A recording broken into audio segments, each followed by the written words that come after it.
vienen acompañando en el PAN y fuera del PAN. El segundo mito de que un hombre no estaría dispuesto a acompañar a una mujer.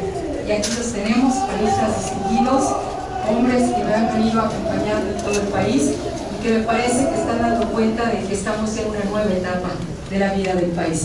Entonces, esta sería mi respuesta en relación al hecho de ser mujer.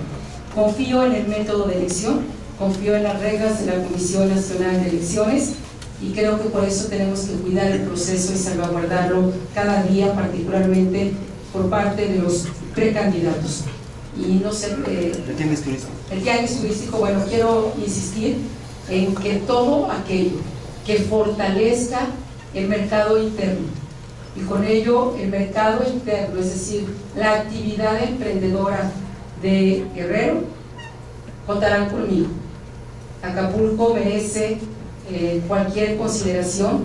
Acapulco es mucho más que el tianguis turístico, aunque reconozco la importancia del tianguis y la importancia de dar los incentivos correctos, pero yo quiero que México vuelva a crecer y aprecio y reconozco la responsabilidad con que el presidente Calderón ha manejado la economía, porque hoy, a diferencia de otros países, tenemos estabilidad y crecimiento económico, pero debemos crecer a una tasa mucho más vigorosa.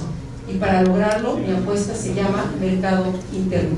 Es en el turismo, es en la empresa, es en el comercio, es en los servicios, es en la infraestructura, es en el talento de los mexicanos, de los guerrerenses, donde tenemos que volver a crecer con más vigor y de manera más consistente. Muchas gracias. José Luis Méndez, de Siga TV. Siga TV y Guerrero en Vivo. Precandidata, está en una de las entidades más golpeadas por la violencia. Acaba de hablar usted de que aprueba y respalda la política económica del presidente Felipe Calderón, respalda también la política que en materia de seguridad pública se ha venido llevando a cabo, o estará fijando unas líneas acerca de la manera en que se está efectuando. Muchas gracias, José Luis. En relación a la agenda de seguridad y justicia, no puedo más que afirmar nuevamente que frente al crimen organizado ni negociación ni tregua alguna. No podemos rendir al Estado mexicano, ni podemos negociar con quien secuestra, o extorsiona, o vende narcóticos, o daña la vida de nuestras familias. Lo más importante, la tarea más importante que tiene quien gobierna este país es salvaguardar la seguridad de nuestras familias. Por lo tanto, dejando esto suficientemente claro, quiero decir que ha llegado el momento de transitar a una segunda etapa. ¿Cuál es esta segunda etapa que yo observo? Tenemos que lograr la depuración de los cuerpos policíacos y formar nuevos y mejores cuerpos policíacos. Permítame recordar, José Luis, usted todavía está joven, pero digamos, cuando yo era niña, había un México que ya no es, y entonces se tenía una gran confianza en la policía del barrio. Yo recuerdo que mi papá solía decirme: si te pierdes, busca a un policía y él eres el único que te llevará a salvo a la casa. Ese México existió y ese es un México que algunos vivimos. ¿Y por qué comento esto? Lo comento porque necesitamos reconstruir a las policías. Más de 2.200 cuerpos policíacos, es claro que no están dando el resultado que estaríamos esperando para la seguridad de las familias. Y para ello necesitamos también mejorar la impartición y procuración de justicia en los ministerios públicos. Es decir, lo local merece una atención y una consideración muy importante. Si lo resolvemos desde lo local, vamos a colaborar de mejor manera a nivel federal. Hay que seguir la ruta de lavado de dinero. Yo confío en que el Congreso aprobará la ley de lavado de dinero. Qué bueno que los capos vayan a enfrentar la ley. Pues necesitamos que enfrenten la ley los jueces que sean cómplices, o los políticos que sean cómplices, o los magistrados que sean cómplices, y los que lavan dinero también. Y creo que esto va a cerrar el paso a la impunidad y también a la corrupción, y para eso es importante esta ley de lavado de dinero. Y necesitamos reconstruir el tejido social. Necesitamos modificar la vida de ciertas instituciones. Voy a dar dos ejemplos muy claros, hablando por ejemplo de cómo hoy el tiempo de las mujeres ha cambiado. En mi experiencia en la SEP, cuando empezamos a incrementar el número de escuelas de tiempo completo, observamos que esto da una gran tranquilidad a las familias, porque una mamá que sabe que su hijo come en la escuela, hace ejercicio, y que cuando ella sale de trabajar su hijo sigue en la escuela, tendrá un mejor aliento y acompañamiento institucional. Creo que esto es muy importante, incrementar esta política pública y también ayudar al cuidado de los niños.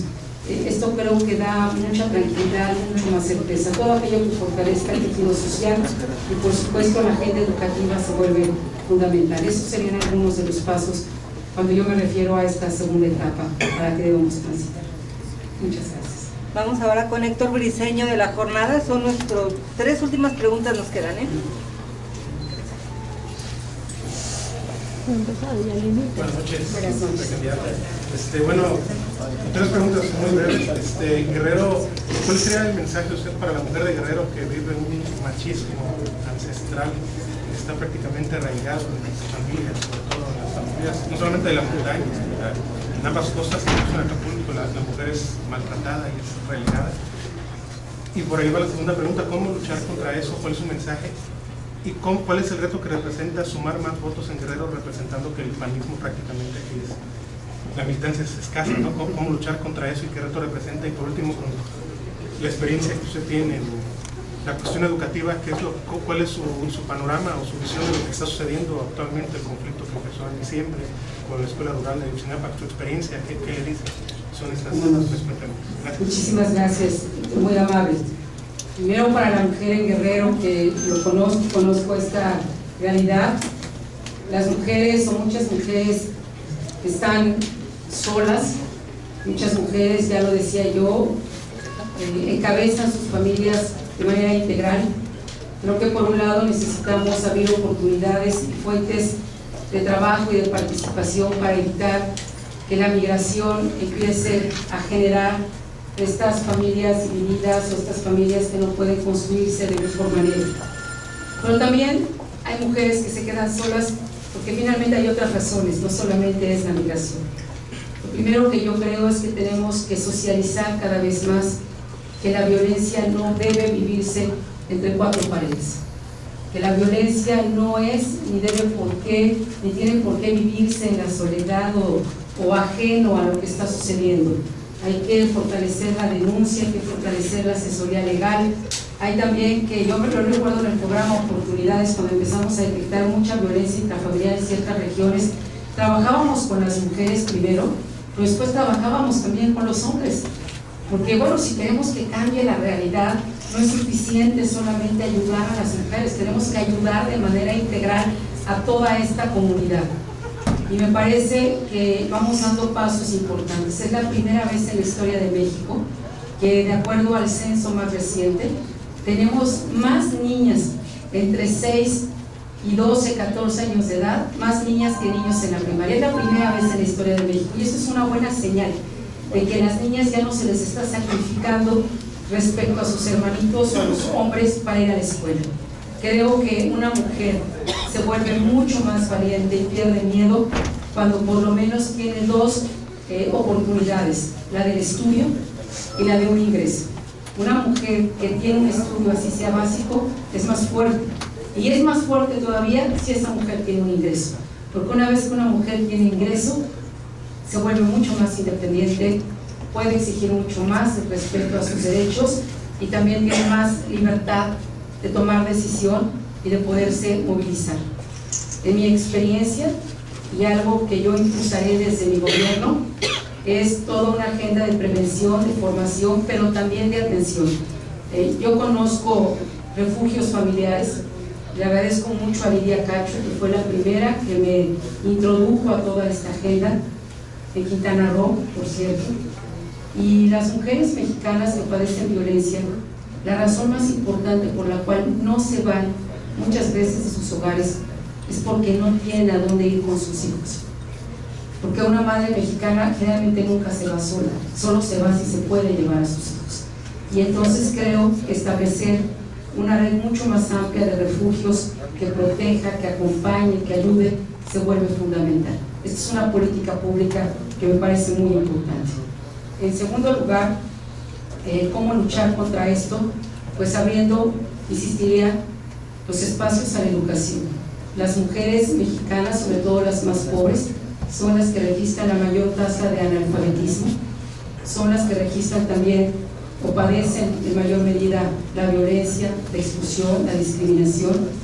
Por lo tanto, creo que la educación se vuelve una herramienta fundamental.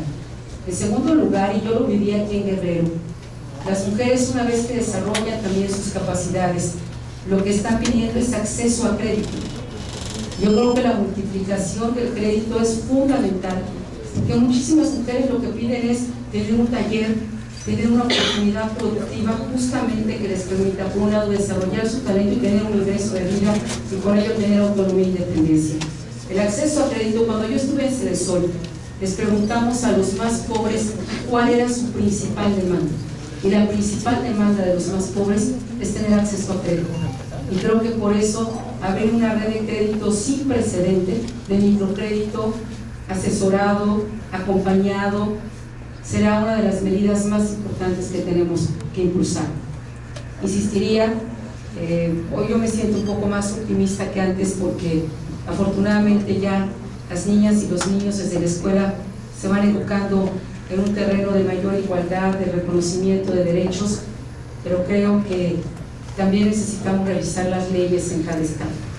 Hay estados donde las leyes son todavía muy débiles para sancionar o castigar los actos de violencia frente a las mujeres o el feminicidio.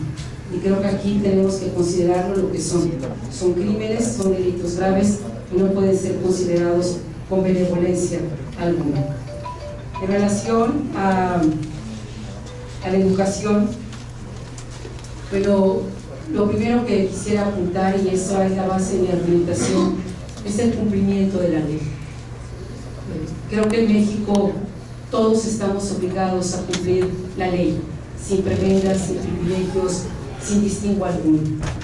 Y esta ley aplica para todos, para la autoridad, esta ley aplica para los ciudadanos, y creo que es en el cumplimiento de la ley donde tenemos que encontrar las respuestas, el orden, el cauce, el diálogo, la construcción de acuerdos.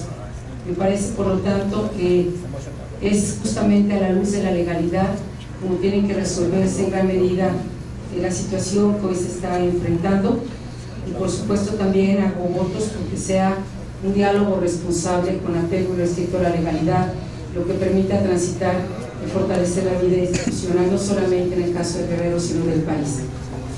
En relación a la situación del PAN en Guerrero, reconozco la situación que estamos enfrentando, pero al mismo tiempo, pues, hoy tenemos este desafío de reconstruir al partido, de ampliar nuestras redes. Tenemos liderazgos muy importantes como los que están aquí presentes, así de que con esta historia y con estos liderazgos estoy segura, hoy los panistas vamos al encuentro de los ciudadanos en Guerrero. Yo lo veo como la gran oportunidad de reconstruir al partido, de hacerlo con bases muy sólidas y hacerlo de cara a los ciudadanos. La gran apuesta hoy para el PAN y el gran deber es al encuentro de los ciudadanos. Así que yo con esta confianza vengo a Guerrero y necesito de todos los panistas de Guerrero para ganar esta contienda, pero sobre todo para que las voces de Guerrero se escuchen con la fuerza que merecen escucharse en mi plataforma de gobierno. Muchas gracias. Chinapa. La compañera Mónica Luna de Efecto TV, por favor. Buenas noches, licenciada, pues ya se me lanzaron varias preguntas, pero lo interesante aquí, como mujer administradora que es, ¿cómo sería usted o qué plantearía para que la economía pues no nos afecte cualquier desalojamiento que haya en cualquier otro lugar del mundo y siga supuestamente, como dicen, blindada, sin embargo el dólar subió? Con mucho gusto. Bueno, lo primero me parece, tenemos el mandato de preservar la estabilidad económica. La estabilidad económica es la herramienta fundamental del crecimiento y de la certeza y de la confianza. Afortunadamente, a diferencia de otros fines de sexenio, no estamos hablando aquí de UDIs o de tasas de interés del 100% o de hiperdevaluaciones. Afortunadamente, y lo digo con reconocimiento a la responsabilidad de los gobiernos panistas, no se ha endeudado al país irresponsablemente. no se han contratado deudas para nuestros hijos y nuestros nietos, se ha manejado con mucha responsabilidad el déficit público, la balanza de pagos, ha habido un manejo de la política monetaria y fiscal que permite bajas inflaciones, y que a diferencia de países como España o Grecia o Italia en este momento, en México podemos contar una mejor historia. Por lo tanto, lo primero es preservar y fortalecer esta estabilidad. En segundo lugar, insistiría yo en que si bien somos una economía ya muy globalizada, y qué bueno que así suceda, ha llegado el momento de regresar al mercado interno. Y permítanme tal vez aquí ser un poco más concreta. Con todos los sectores productivos y comerciales que hablo, no importa si es avícola, o si es turístico, o si es comercial, o es industrial, hay grandes coincidencias. Todos piden mejores cadenas de abasto y más competitividad. En México el reto que tenemos es de productividad. La OCDE dio a conocer recientemente que los mexicanos somos, y tal vez alguien se sorprenda, a mí me da mucho orgullo, pero somos un país muy trabajador. De los países miembros de la OCDE, si no el más trabajador, estamos en los primeros lugares como más trabajadores del mundo. Trabajamos en promedio 10 horas diarias los mexicanos. Digo en promedio porque hay quienes, sin duda, son mucho más horas que esto. Pero el problema que tenemos es de productividad. Un irlandés con 2 horas de trabajo tiene la productividad de un mexicano con 10 horas de trabajo. ¿Qué es lo que determina la productividad? Por un lado, urge que se aprueben reformas que están pendientes en el Congreso. La reforma laboral por la que tanto luchamos, y bueno, ustedes saben las razones por las cuales no se ha aprobado todavía, no es nuestro grupo parlamentario que la ha obstaculizado. Necesitamos esta aprobación de reformas básicas, necesitamos mejorar estas cadenas de abasto, de comercialización, quitar regulaciones. La economía informal ha dado una salida a muchos mexicanos, pero es muy baja en productividad. Esto exige cómo acercamos estos dos mundos, una economía formal que de pronto está muy regulado y es muy costoso estar en la economía formal, y cómo acercamos una economía informal que está justamente al margen en gran medida de la legalidad, pero que está ahí porque no hemos podido construir un puente que nos acerque mucho más. Creo que estas son decisiones fundamentales. Voy a apuntar una tercera que creo que es muy importante. Hace mucho tiempo en México no hemos revisado el federalismo. Por ejemplo, la recaudación del impuesto predial es menos del 1% del Producto Interno Bruto, y la mayoría de los gobiernos estatales se financian con las transferencias del gobierno federal, e incluso algunas deudas están contratadas teniendo como aval las transferencias del gobierno federal. Y qué bueno que ya México no tiene este sistema presidencialista. El problema es que en muchos estados no hay contrapesos, ni rendición de cuentas, ni tenemos estos esquemas que ya afortunadamente hay para el gobierno federal. Creo que tenemos que revisar el federalismo, que más que un auténtico federalismo se ha convertido en un sistema de distribución de recursos sin rendición de cuentas, sin tener la certeza de a dónde se destina el gasto. Yo creo que aquí tenemos una tarea muy importante y que sin duda tiene que significar un gasto mucho más eficiente y productivo. Muchas gracias. Pues muchísimas gracias, compañeros de los medios de